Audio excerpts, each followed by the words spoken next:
হোমিওপ্যাথির বিজ্ঞান ব্যাখ্যা ডক্টর নীলকমল বর্মন। হোমিওপ্যাথির সব থেকে বড় কন্ট্রাডিক্টরি পার্ট হল মায়াজম। একে বোঝা এবং বোঝানো দুই বেশ চমকপ্রদ। আমি বলি সায়েন্স অব রিয়েলাইজেশন। এটি উপলব্ধির বিজ্ঞান। আপনার মনস্তর যতখানি গভীর হবে আপনি ততখানি সাবলীল হবেন হোমিওপ্যাথি উপলব্ধির ক্ষেত্রে। আত্ম উপলব্ধি ছাড়া মায়াজম বিশ্লেষণ করার কোনো জায়গা নেই। জ্ঞান হওয়া অবধি শুনে আসছি মায়াজমের কথা। একে না যায় ধরা, না যায় ছোঁয়া, না যায় দেখা, না পাওয়া যায় এর সাক্ষাৎ। ধরা ছোঁয়ার বাইরে, আবার দেখা সাক্ষাতেরও অতীত। অথচ মায়াজম আছে, বিশালভাবেই আছে। তবে তার একটা ফিল্ড আছে। মায়াজমের কোনো আকার নেই, সম্পূর্ণ বিমূর্ত। অ্যালবার্ট আইনস্টাইন বলেছিলেন, imagination is more important than knowledge. Knowledge is limited. Imagination embraces the entire world. জ্ঞানের চেয়ে বেশি জরুরি হলো কল্পনা। জ্ঞান সীমাবদ্ধ, কল্পনা ঘিরে থাকে সারা বিশ্বলোককে। এই অমোঘ বাণীটিকে তাঁর অনেক আগেই প্রমাণ করেছিলেন আমাদের মহাত্মা হ্যানিম্যান, যিনি আইনস্টাইনের চেয়ে প্রায় 125 বৎসরের বড়। হ্যানিম্যান যখন মায়াজমের প্রসঙ্গ তুলছেন তখন তার মায়াজম সন্ধিৎসু সাধনার দীর্ঘ 12 বছর অতিক্রান্ত। তিনি জানালেন, মানব জীবনের রোগগুলি বারবার ফিরে ফিরে আসার এক এবং অন্যতম কারণ অবশ্যই রোগের সূত্রপাতের কারণ মায়াজম, দ্য ইনহেরিটেড ডিজিজ, অর্থাৎ উত্তরাধিকার সূত্রে প্রাপ্ত রোগ।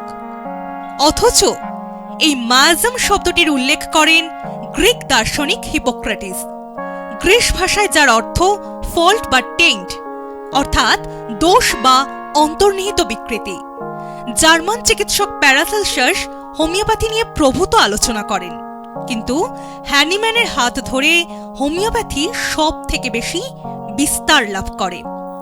সেই হিসেবে বলা যায়, হ্যানিম্যানের কল্পনা শক্তি এবং বাস্তব বোধ কতখানি প্রখর ছিল যে তিনি রোগের কারণ হিসেবে চিহ্নিত করলেন 3টি পরিস্থিতিকে, যাকে আমরা প্রকৃত রোগের সঠিক কারণ হিসাবে উল্লেখ করি। The fundamental cause of disease, psora, সাইকোসিস অ্যান্ড সিফিলিস। একথা সত্য, পরিশ্রুত পরিশীলিত মানুষ শ্রেষ্ঠ জন্তু। কিন্তু যে মানুষ আইনের ধার ধারে না, যার বিচার বোধ নেই, সেই মানুষই হল নিকৃষ্টতম পশু। তাহলে পশুর সঙ্গে মানুষের আর কি মূলগত পার্থক্য রইল? মূলগত পার্থক্য 3 ধরনের ক্ষুধার ক্ষেত্রে: দৈহিক ক্ষুধা, যৌন ক্ষুধা ও মানসিক ক্ষুধা। পশুর দৈহিক ক্ষুধা প্রকৃতির দ্বারা নিয়ন্ত্রিত, সঞ্চয়ের বালাই নেই। মানুষের দৈহিক ক্ষুধা অপরিমিত, সঞ্চয়মুখী। পশুর যৌন ক্ষুধা প্রকৃতি নিয়ন্ত্রিত। মানুষের যৌন ক্ষুধায় প্রকৃতি লজ্জিত। মানসিক ক্ষুধায় পশুকে পদদলন করে মানুষ অসীমের দিকে পা বাড়িয়েছে। মানুষের প্রত্যাশা অসীম, তা লাভ করতে মানুষ মরিয়া। ব্যর্থতার পরিণতি হিংসা, হানাহানি। মানুষ যেদিন জ্ঞান বৃক্ষের ফলের স্বাদ গ্রহণ করেছে, সুরসুরি জেগেছে মনে। সেই সুরসুরি অর্থাৎ কণ্ডয়ন মন থেকে পর্যবসিত হয়েছে দেহে। সেখান থেকেই শুরু হয়েছে সব ধরনের রোগের। সেই হল রোগের আদি কারণ, যার অপর নাম সোরা। সোরা হল hypersensitive, hyper reactive and remains in the functional level. Miasm স্থির হয়ে বসে থাকে না। পারফেক্ট জেন্টলম্যান সোরা যৌন তাড়নায় সাইকোসিসে পরিণত হয়।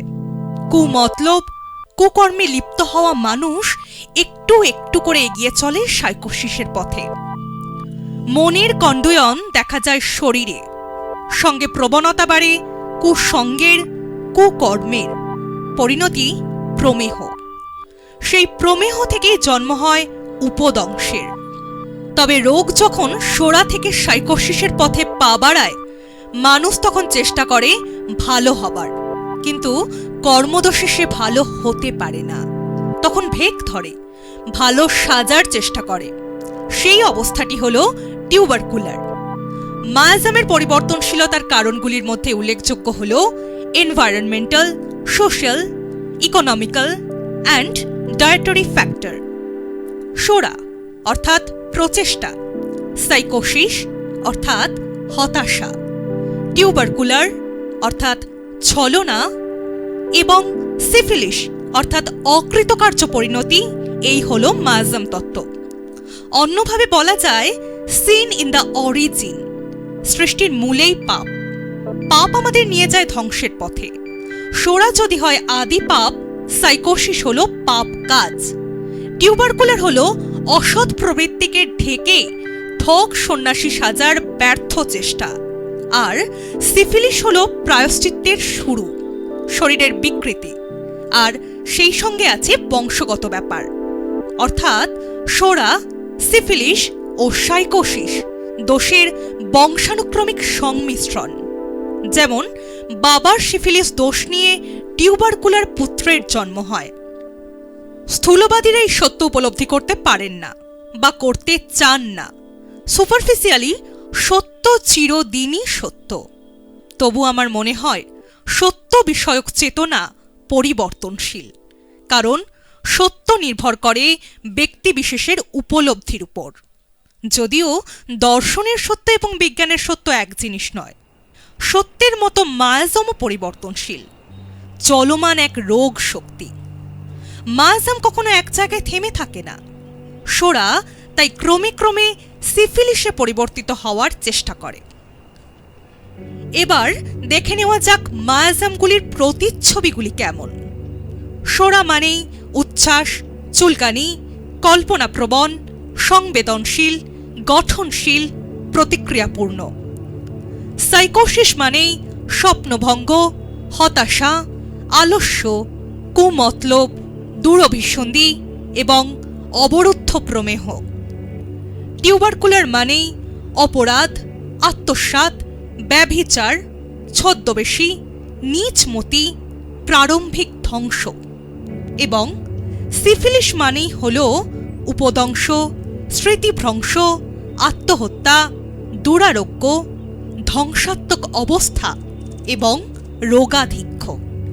আমাদের সীমিত ক্ষমতা দিয়ে মায়াজামের গহন রহস্যকে যদি ভেদ করার চেষ্টা করি, দেখব আমরা সচরাচর যে সকল রোগে ভুগি, অথবা আমাদের পূর্বপুরুষদের কাছ থেকে যে সকল রোগগুলো আপদ বা সম্পদ হিসেবে লাভ করে থাকি, প্রকৃতির দোষেই হোক বা বংশগত রোগের জন্য, পিতামাতা অপত্যের রোগ সংযোগগুলির পিছনে এমন একটা কিছু আছে যা অকল্পনীয় সূক্ষ্ম, অদৃশ্য এবং তা এখনো আধুনিক বিজ্ঞানের ব্যাখ্যার অতীত। আমার মতে এই রোগ সংযোগ সূত্রই মায়াজামেটিক প্রেসক্রিপশনের চাবিকাঠি। বাস্তবসম্মতভাবে বিদৃক্ষ ভাবনা নিয়ে আমাদের চলতে হবে। যেমন বীজ থেকে অঙ্কুরিত হয় চারা গাছ। আমরা বীজটার ভিতরকার কিছুই দেখতে পাই না, কিন্তু বীজে তার অস্তিত্ব সন্দেহাতীত। সে না থাকলে গাছটি এলো কোথা থেকে? মায়াজাম যেন জীবনেরই সংকট সৃষ্টিকারী এক অদৃশ্য প্রতিরূপ। বাস্তবে দেখি জীবের মিউটেশন, আর তার অন্তরালে থেকে যায় মায়াজামের বুনন, যা কখনো ব্যক্ত, কখনো অব্যক্ত, কখনো গোচর, কখনো অগোচর, লেটেন্ট, ডোরম্যান্ট, প্রিজাম্পটিভ। আধুনিক চিকিৎসা বিজ্ঞান বলছে প্রিজাম্পটিভ অর্থাৎ প্রত্যক্ষ প্রমাণহীন, অন্যান্য প্রমাণাদির উপর ভিত্তি করে নেওয়া সিদ্ধান্ত। ম্যালেরিয়ার লক্ষণ পাওয়া যাচ্ছে, অথচ রক্তে প্লাজমোডিয়াম পাওয়া যাচ্ছে না। টিউবারকুলোসিসের লক্ষণ পাওয়া যাচ্ছে, অথচ মাইক্রোব্যাকটেরিয়াম টিউবারকুলোসিসের অভাবে চিকিৎসা চালু করতে পারছেন না। আপনি জানেন জ্বরটা টাইফয়েড, অথচ রক্তে নেই সাইফোনেলা টাইফি ব্যাকটেরিয়া। তাই বিজ্ঞানের দৃষ্টিতে বিশ্লেষণ করলে মায়াজামে কোনো ধোঁয়াশা ব্যাপার নেই। এটি একটি রূপান্তরিত পরিস্থিতি মাত্র। চিকিৎসা বিজ্ঞানের একটা বিশাল অংশ দাঁড়িয়ে আছে clinical examination, pathological report, impression এবং অবজারভেশনের উপর। প্র্যাকটিস অব মেডিসিন শাস্ত্রে প্রায়ই উল্লেখ আছে after several observation suggested that, অর্থাৎ হোমিও চিকিৎসা বিজ্ঞানের বিশ্লেষণ মেডিকেল সায়েন্সের পটভূমিতেই হওয়া উচিত। প্র্যাকটিস অব মেডিসিনে বারবার উল্লেখ হয়েছে latent syphilis, latent tuberculosis, latent গনোরিয়ার কথা। এগুলি কি? বিশ্লেষণ করলে দেখা যায় সেগুলি হোমিওপ্যাথির মায়াজামের সুপ্ত বা বিকশিত অবস্থা। শাস্ত্রবিভেদে ভাষা বদলায়, কিন্তু বিষয় বা সত্য বদলায় না। তাই হোমিওপ্যাথিতে যা মায়াজাম, আধুনিক বিজ্ঞানে তার ব্যাখ্যা হয়েছে লেটেন্ট হিসেবে।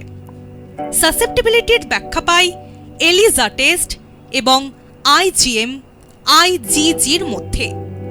শরিক মায়াজাম যখন জাল বিছিয়ে রোগীকে সাইকোটিক এবং পরে পরে সাইকোটিক যখন সিফিলিসের পথে ঠেলে দেয়, তার বিজ্ঞান ব্যাখ্যা হল মডার্ন সায়েন্সের affect, complication, prognosis, sequel, incubation period, clinical findings প্রভৃতি শব্দগুলি।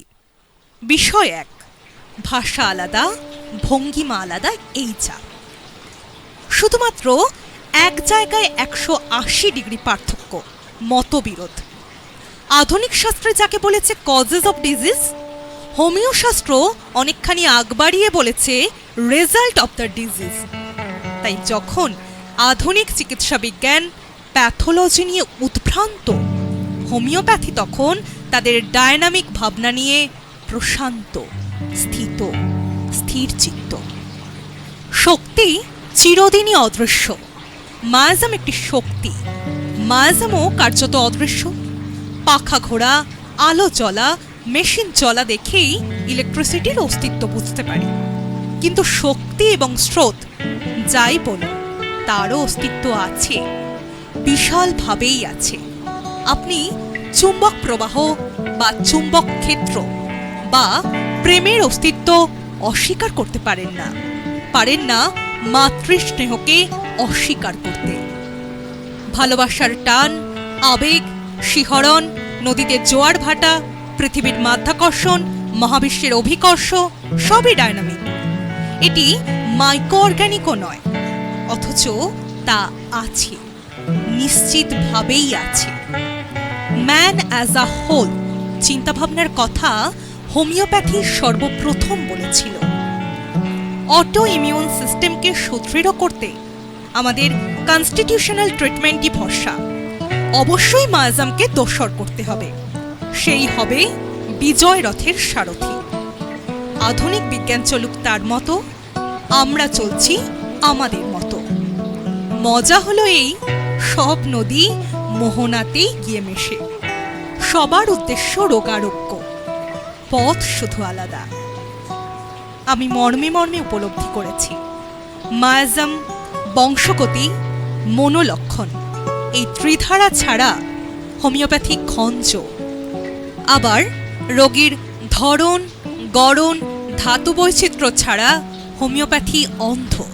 কিছু কিছু হিডেন অ্যান্ড লেটেন্ট ভেরিয়েবল ব্যাখ্যার অতীত, তাকে অনুভব করতে হবে। জয়তু হ্যানিম্যান।